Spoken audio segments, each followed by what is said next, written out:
Livro Pelo Amor, pela Dor, 30º capítulo, A Visita.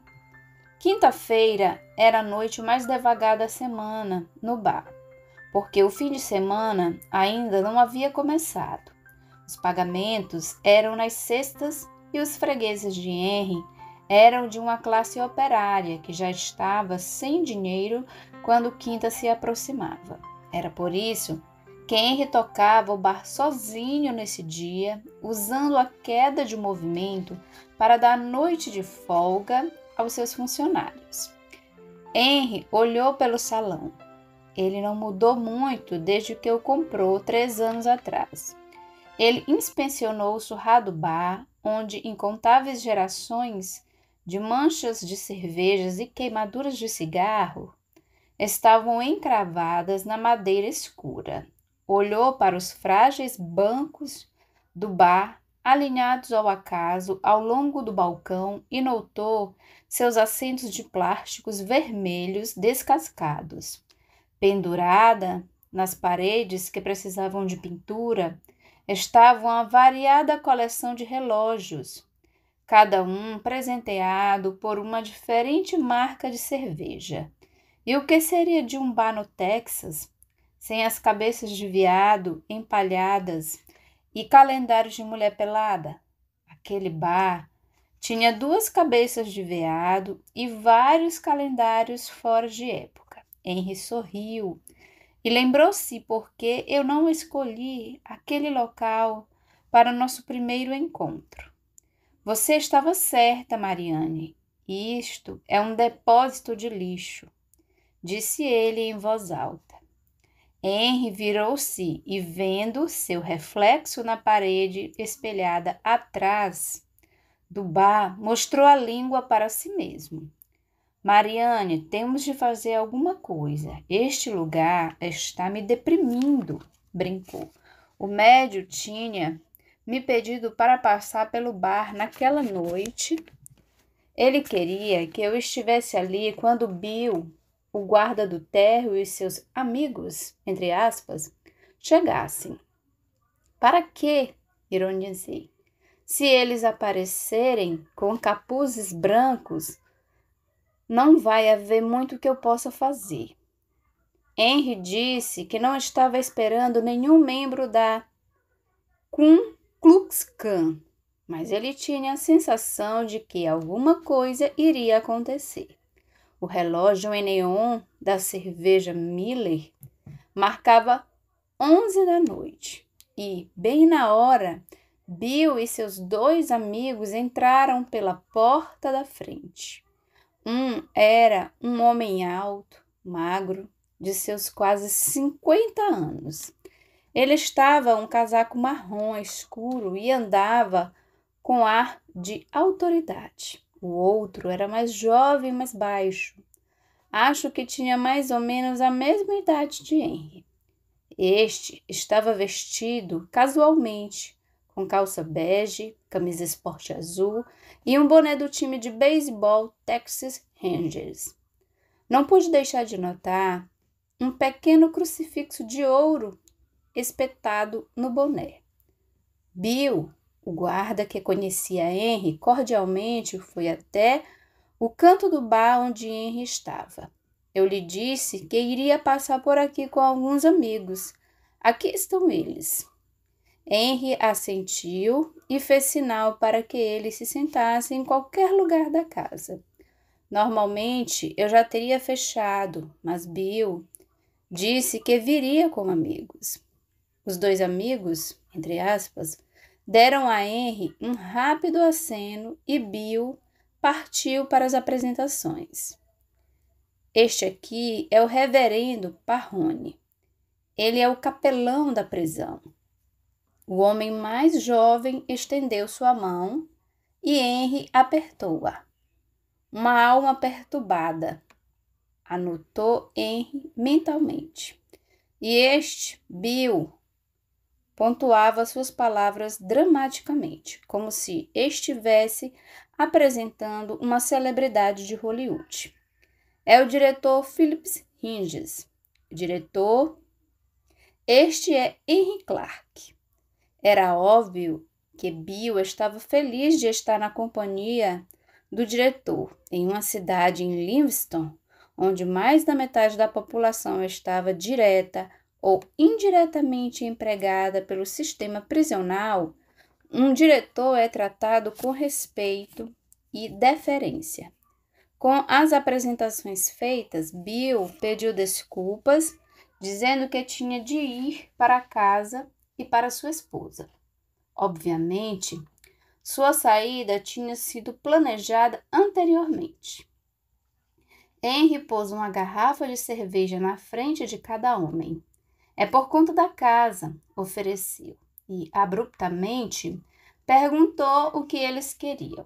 Meu amigo Henry tinha o mesmo trato social de Átila, o Uno. O capelão e o diretor olharam um para o outro. Enquanto os dois estavam decidindo quem iria responder, eu e Henry notamos os espíritos que acompanhavam a dupla. Henry, olhando sobre os ombros deles, para mim, ergueu uma sobrancelha. Henry notou uma valise que o diretor abria sobre o balcão. Quando o diretor falou, ele pediu a Henry que, o que quer que fosse discutido naquela sala, permanecesse ali. Henry respondeu que não havia problemas nisso. O diretor, então, foi direto ao ponto. Qual a sua relação com David Ennis? Henry explicou que não havia parentesco, é apenas um amigo. O diretor replicou, lembrando Henry que, em sua primeira visita, ele disse ao guarda que um parente pediu para que ele procurasse David. Até onde nós sabemos, Ennis não tem parentes vivos, reportou Hinks. Eu sei disso, respondeu Henry cuidadosamente. O diretor Hinks puxou algumas pastas da valise e disse: Então você mentiu. Aquilo foi uma afirmação e não uma pergunta. Henry se apoiou no balcão e imediatamente exigiu saber o que estava se passando. Isso é algum tipo de interrogatório? Se é, quero saber o porquê. Hinks ergueu as palmas das mãos e pediu desculpas. Ele jurou que não estava ali para um inquérito. Desculpe o meu jeito, desculpe o meu mau jeito. Acho que é hábito profissional, disse rindo o diretor. A propósito, pode me chamar de Bill. O diretor olhou para Henry e puxou 3 pastas de sua valise. Henry, daqui a 1 ano e meio eu devo me aposentar. Minha ficha de 30 anos está limpa e quero mantê-la assim. É por isso que tenho meus olhos e ouvidos por toda a prisão.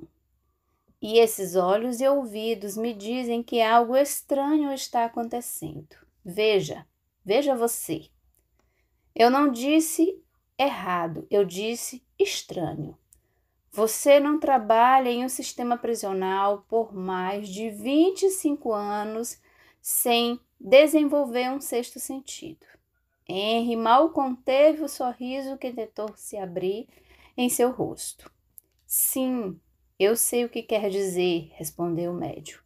Então, quando um cara surge do nada e quer visitar alguém como David Ennis, eu quero saber o porquê, especialmente quando eu descubro, disse Hinks, batendo com o dedo no meio da pasta à sua frente, que esse cara se mudou para cá, vindo de Washington, 3 anos atrás.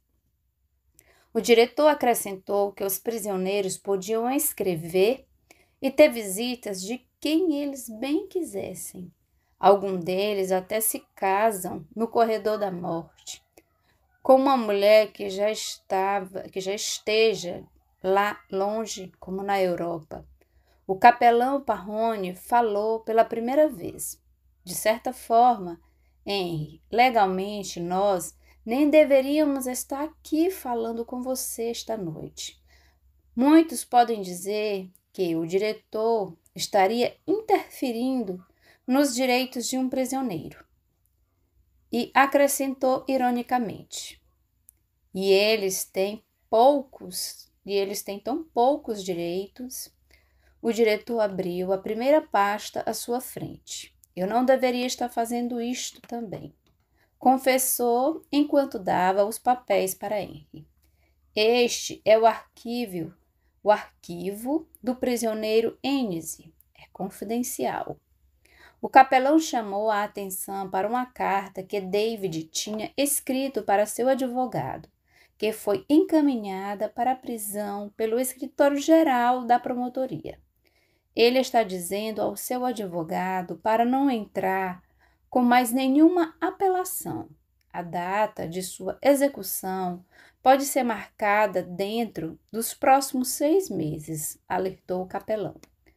Henry recordou que David o tinha informado sobre isso durante sua visita do dia anterior.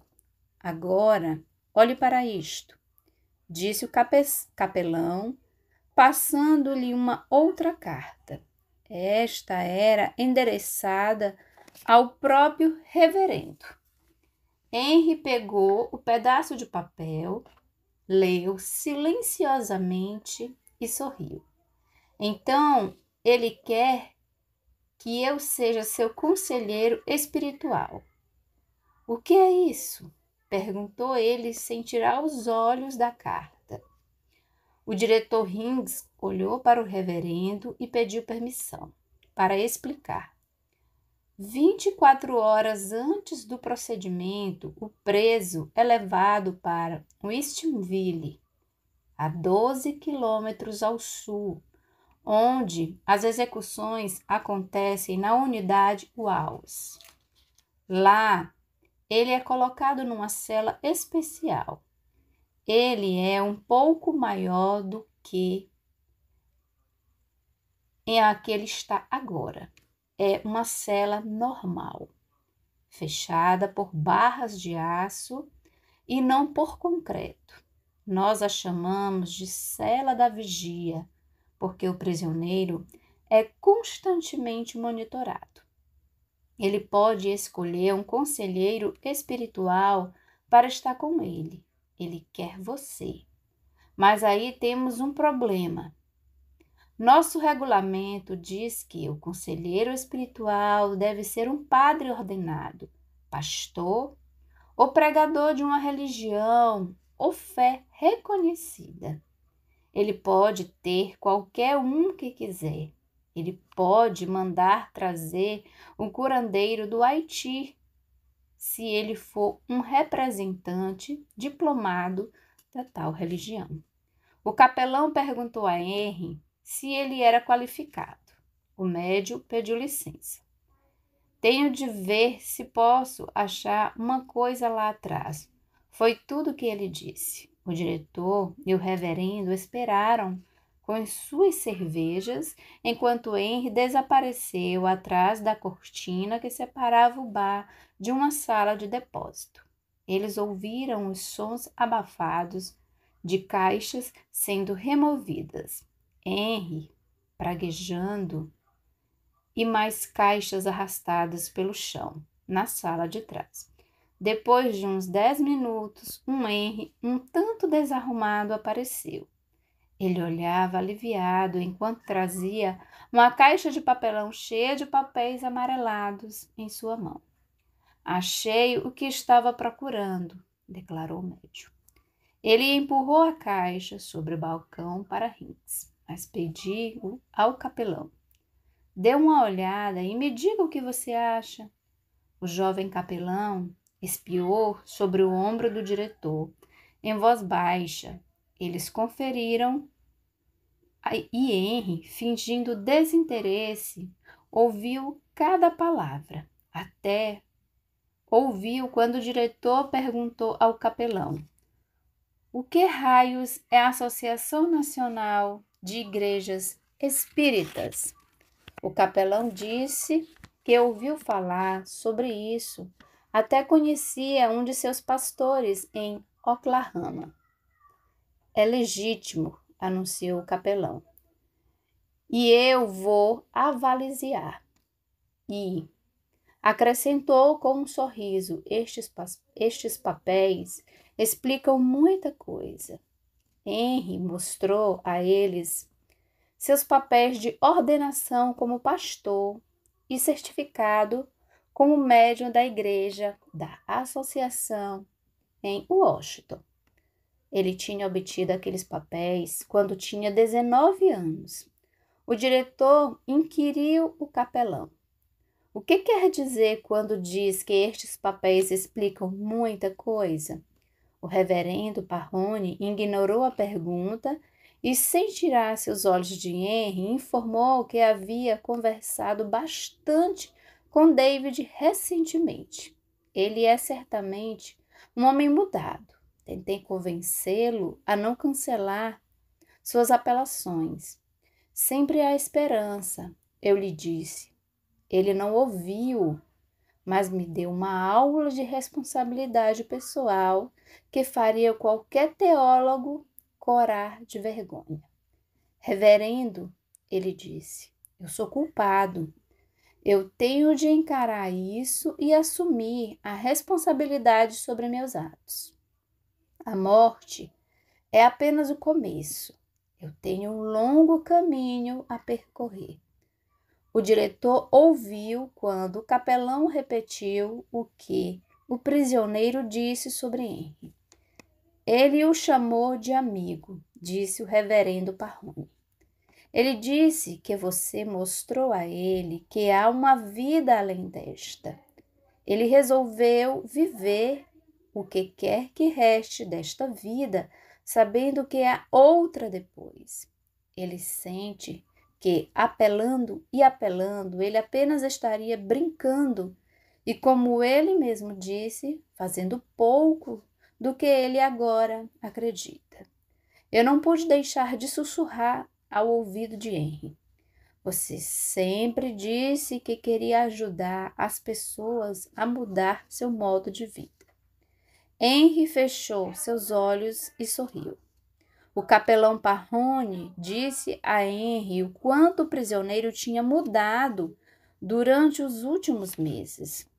Eu não tenho visto como aquele sorriso sacana já há algum tempo, brincou. Henry estava curioso. Ele disse aos visitantes que não precisavam fazer uma viagem a um bar decadente às 11 horas numa noite de semana para discutir isso. Vocês podiam ter me chamado no escritório da prisão a qualquer hora. O diretor confessou que eles queriam encontrar o homem que tinha causado tão boa influência em um dos mais infames condenados do estado do Texas. Enise tinha uma ficha policial tão longa quanto o seu braço. Quando chegou em Terrell, era um inútil arrogante e boca suja. Agora, de acordo com o capelão aqui, ele é um Buda no corredor da morte. O capelão disse que você é o responsável. Pensamos que seria melhor se nós encontrássemos informalmente. Os olhos de Henry se concentraram no capelão. Henry o estava lendo, sem que o capelão ou o diretor soubessem. Eu falei ao ouvido de Henry. Ele está procurando por respostas e sabe que nem todas as perguntas. Ele está curioso sobre você. A propósito, perguntou o diretor, o que afinal é um médium? O capelão, sem esperar pela resposta de Henry, adiantou-se. Parrone sabia que o diretor acharia a resposta mais aceitável se viesse dele. Pium Hinks era um batista conservador. Quanto mais simples, melhor. Hinks brincava sempre que eles discutiam religião. Médios, de acordo com a Igreja Espírita, são pontes entre nós, da terra, e aqueles que já faleceram. Henry vê e houve pessoas que não estão mais entre nós. O diretor rosnou. Senhor Clark, eu respeito suas crenças, mas não ponho a menor fé nessa baboseira mística. Quando você está morto, está morto. Nós vamos ressuscitar no dia do julgamento. Isso é tudo, pelo que eu sei. O capelão deu de ombros e olhou para Henry. Eu, diretor Hinks, certamente respeito suas crenças. Nós espíritas não somos de converter pessoas. Acreditamos que quando uma pessoa está pronta, ela começa a procurar suas próprias respostas. Assim que estiver pronto, eu estarei aqui. O diretor riu e disse que ele estava pronto para ir embora. Mas Henry ofereceu a ele mais uma cerveja. Esta também é por conta da casa. Eu tenho algumas perguntas, se você não se importarem. Os homens olharam para o relógio. Era quase 00:30, mas decidiram aceitar a oferta de Henry. O médio baixou o tom de voz e perguntou: como é que é? Hinks e Parrone imediatamente souberam o que ele queria saber. Eles ouviram essa pergunta 1000 vezes. O reverendo Parrone começou. Quando a equipe termina de apertar as correias, apenas eu e o diretor podemos ficar na câmara. O diretor explicou o que era a equipe que apertava as correias. E eu projetei para Henry uma imagem da Câmara da Morte azul, clara e sem janelas. Isso é feito por 5 dos meus melhores homens. Eu tento fazer com que o processo seja o mais rápido e impessoal que eu posso. A equipe que aperta as correias anda com o prisioneiro desde a sua cela da vigia até a menos de 100 passos da câmara. O capelão, concentrado no copo de cerveja em frente a ele, continuou. O prisioneiro não está algemado ou acorrentado durante essa caminhada. Esta é uma das mudanças que o diretor Hinks fez alguns anos atrás. Tento dar ao pobre diabo alguma dignidade, explicou o diretor. Henry viu o espírito de um homem vestido em um macacão branco aparecer diante dele. Eu ainda me lembro daquela caminhada, refletiu o espírito. Não há nenhuma dignidade nela. Nós somos dopados antes de sair da vigia. Eles não querem que a gente faça um escândalo, mas nós sabemos que vamos morrer. O espírito vomitava as palavras. Ajude-me a esquecer. Ajude-me a esquecer, implorou o espírito. Eu pedi ao espírito que fosse embora. Você não é mais daqui. Hinks descreveu o que acontece depois. O chefe da equipe dá as ordens para o prisioneiro deitar na maca. Então, a equipe faz seu trabalho. Eles foram treinados para serem rápidos, eficientes e profissionais. Henry viu 5 guardas tomarem seus lugares. Um guarda na perna direita, outro na perna esquerda, braço direito, um guarda, braço esquerdo, outro guarda. No corpo, um guarda. 5 partes, 5 guardas. Rapidamente e sem emoção, eles apertam os cintos de couro em volta do corpo do condenado. Eles terminam em menos de 40 segundos. O médium estava fascinado e chocado com o relato clínico cheio de detalhes sobre a morte feita pelo diretor. O capelão notou o desconforto de Henry e interpelou. Como eu disse, quando a equipe termina, eles saem. Só eu e o diretor ficamos.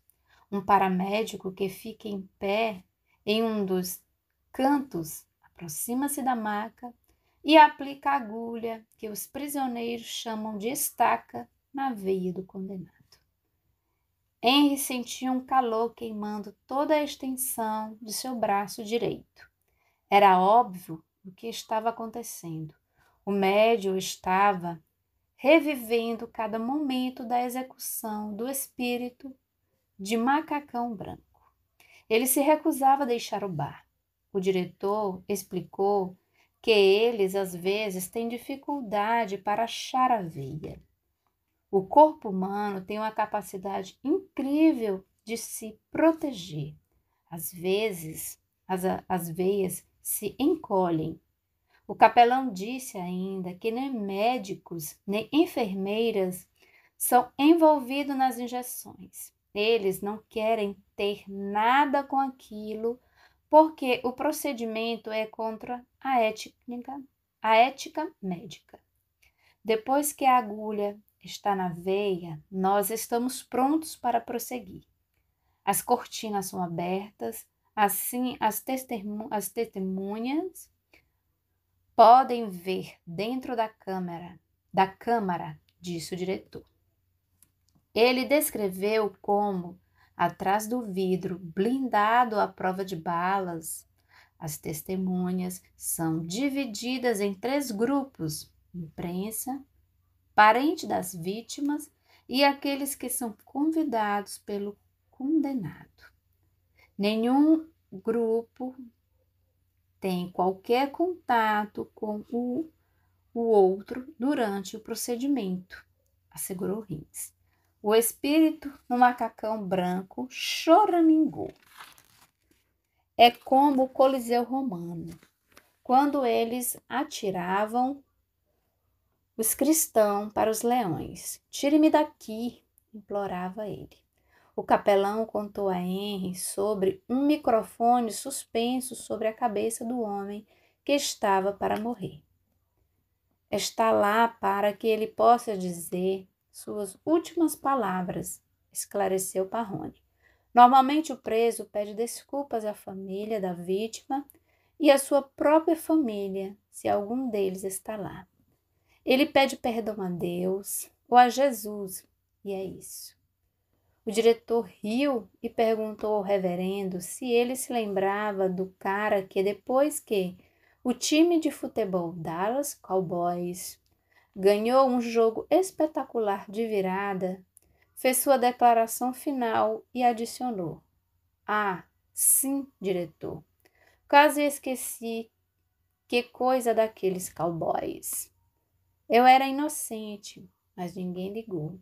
Eu disse a eles que eu estava deitado naquela maca e disse tudo para eles. Eu não fiz aquilo, eles pegaram um homem errado. Ninguém se importou", gritava o espírito de Macacão Branco. O capelão voltou a conversar sobre um ar mais sério. "Ah, aqueles que se declaram inocentes até o fim. Eu sempre saio daquela sala pensativo." O diretor interrompeu, dizendo que chegou a hora de administrar as injeções letais. É feito por uma máquina que fica numa sala separada da câmara. Em uma das primeiras execuções, o preso ouviu o ruído eletrônico quando os pistões bombeavam as drogas pelo tubo intravenosos. Eu ouvi aquele ruído e fiquei aterrorizado. Imagine o prisioneiro. Depois disso, eu mandei que tirassem a máquina de dentro da câmara. O diretor contou a Henry sobre o sinal que ele combinou com o executor. Eu olho para o meu relógio. Quando ele me vê fazendo isso, ele aperta o botão, iniciando a primeira de uma sequência de 3 injeções. O espírito de Macacão Branco tremia de medo. Eu vi quando ele olhou para o relógio. Eu sabia o que estava vindo.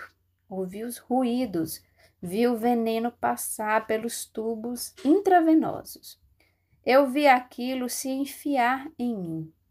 Henry ouviu um suspiro alto. Veio do reverendo Parrone. Antes que o diretor cheque seu relógio, eu aperto a perna do prisioneiro para que ele saiba que estou lá. Eu sempre sinto a ansiedade correndo através de seu corpo. Meus dedos sentem o coração perturbado do homem batendo como um tambor.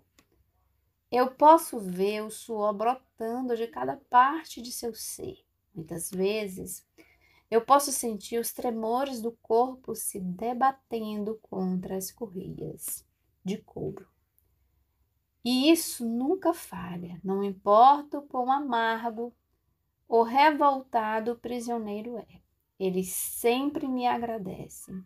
Eles me olham nos olhos e me agradecem, disse o capelão. O diretor concordou com um sinal de cabeça. A mim também. Isso é macabro, não é? Um homem cuja morte eu ajudei a preparar me agradece por tudo que fiz por ele. O capelão acrescentou. Os olhos. Não importa quanto tempo eu faça isso, não importa quantos anos a partir de agora eu vou viver, eu jamais vou esquecer aqueles olhos. Henry fechou os seus enquanto o diretor acabava sua narração descrevendo o processo da injeção. Então a máquina começa a trabalhar, injetando 15 centímetros cúbicos de pentotal. É um anestésico. Basicamente, ele põe o prisioneiro para dormir. Assim ele não pode sentir nada. Mentiras, mentiras, mentiras, lamentava o espírito. Como eles sabem, eu senti tudo. 1 minuto depois, a máquina bombeia 15 centímetros cúbicos de pancorium bromide. Essa droga é um preparado de curare. Ela paralisa os pulmões e eles entram em choque. O preso não pode respirar, mas o diretor apressou-se em dizer: não se esqueça, ele está apagado pelo pentotal. Ele não sente nada. Em frente aos olhos de Henry, o espírito do macacão branco tentava puxar o ar e uma voz rouca gritava. Eu sufoquei dentro de mim. Não havia nada que pudesse fazer, nenhum lugar para correr.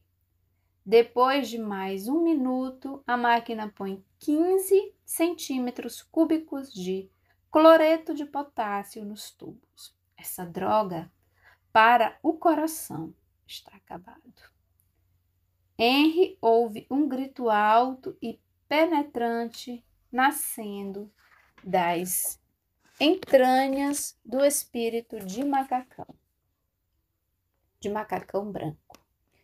Seus olhos estão saltados e ele tenta falar e não consegue.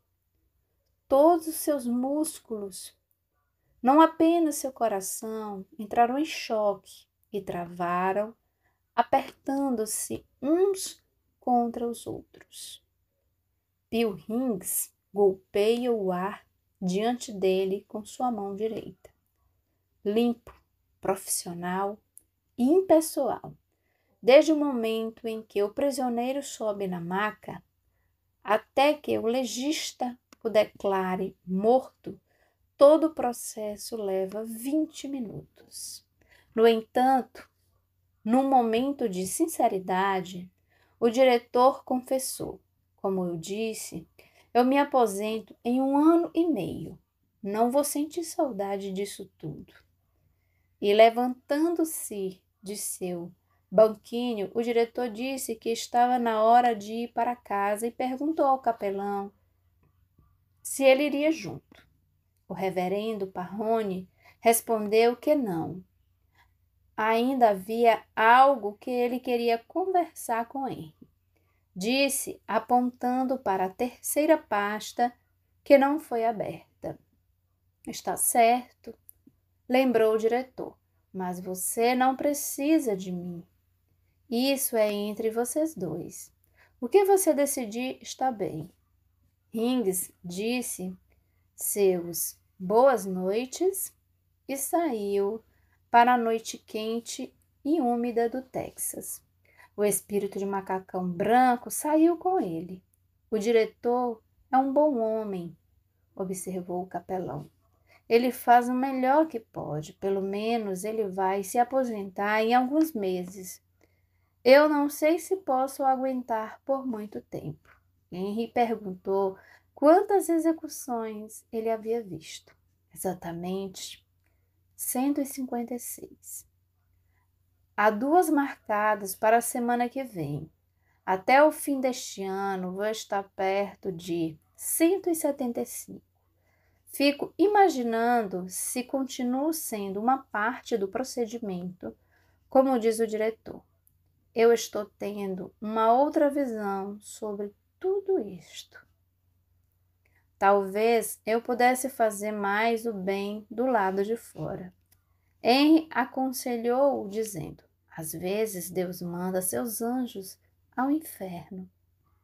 Parrone riu tristemente, dizendo que Térreo certamente era um inferno e o corredor da morte era o ponto mais quente do inferno. Ele viu Henry olhando para a terceira pasta, ainda fechada, e Parrone entregou-a para ele. Falando de anjos no inferno, eu estava pensando se você estaria interessado em trabalhar com outros prisioneiros. Existem uns poucos aqui que podiam aproveitar alguém para conversar. Henry correu sua mão de cima a baixo no arquivo e estudou os 10 nomes. O médium sentia as vibrações de assassinos, serial killers, traficantes de drogas, matadores de aluguel e até a vibração de um homem inocente naquela lista de nomes. Henry olhou para mim com um olhar de no que eu estou me metendo.